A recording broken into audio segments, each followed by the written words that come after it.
un sourire plus que présent. Pourtant, le quotidien de Laure Mériguet est intense.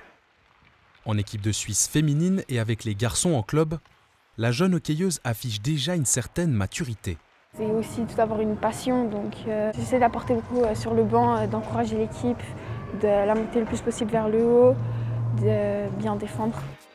Défenseur rapide et technique, Laure continue sa progression au sein du mouvement junior. Son entraîneur, qu'elle côtoie depuis presque 4 ans, ne tarit pas d'éloges sur la joueuse. Au moment où tu prends la décision de te donner de l'espace, c'est déjà trop tard. Depuis les dernières années, elle s'est beaucoup améliorée dans ses jeux avec le puck, dans ses décisions et la qualité technique. Je pense qu'elle a une bonne marge de progression, elle travaille surtout super bien, elle fait les choses de la bonne façon, elle écoute, elle est appliquée, donc c'est sûr que ça lui donne un avantage pour progresser encore par rapport à d'autres. En sport-études, Laure s'entraîne 3 heures par jour. Du haut de ses 14 ans, elle ne manque pas d'ambition face à la concurrence masculine. C'est l'habitude depuis l'âge de 4 ans, 3 ans. Je m'entraîne avec les garçons, je suis qu'avec des garçons, donc j'ai vraiment l'habitude et du coup je suis à l'aise.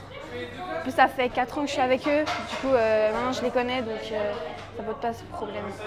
La préparatrice hors glace doit même freiner la joueuse pour préserver son intégrité physique.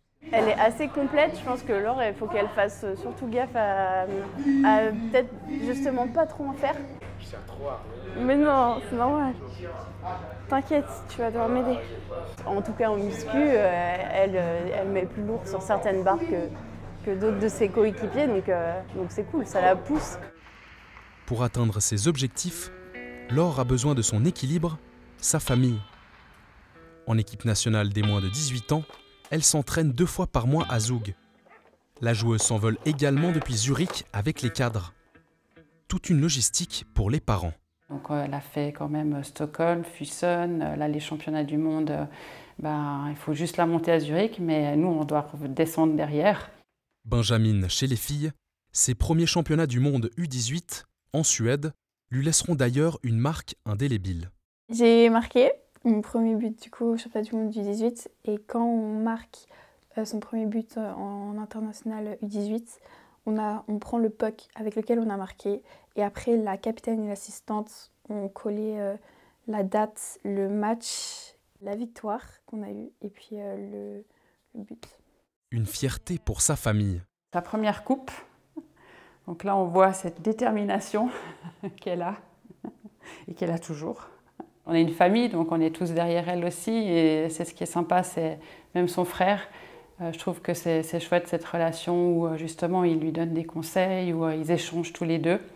Après chaque match, c'est quelque chose qui me touche beaucoup en tout cas. Il y a beaucoup de points forts, hein. Elle est pas mal et il faut qu'elle continue comme ça et puis ça va devenir une grande joueuse de hockey. Laure a tout pour laisser une trace dans le hockey féminin. Elle a en ligne de mire les Jeux Olympiques. Mais son ambition ne s'arrête pas là. Peut-être obtenir plus tard une bourse dans une université en Amérique, ça serait l'objectif. Et puis de faire des expériences partout dans le monde avec ce sport.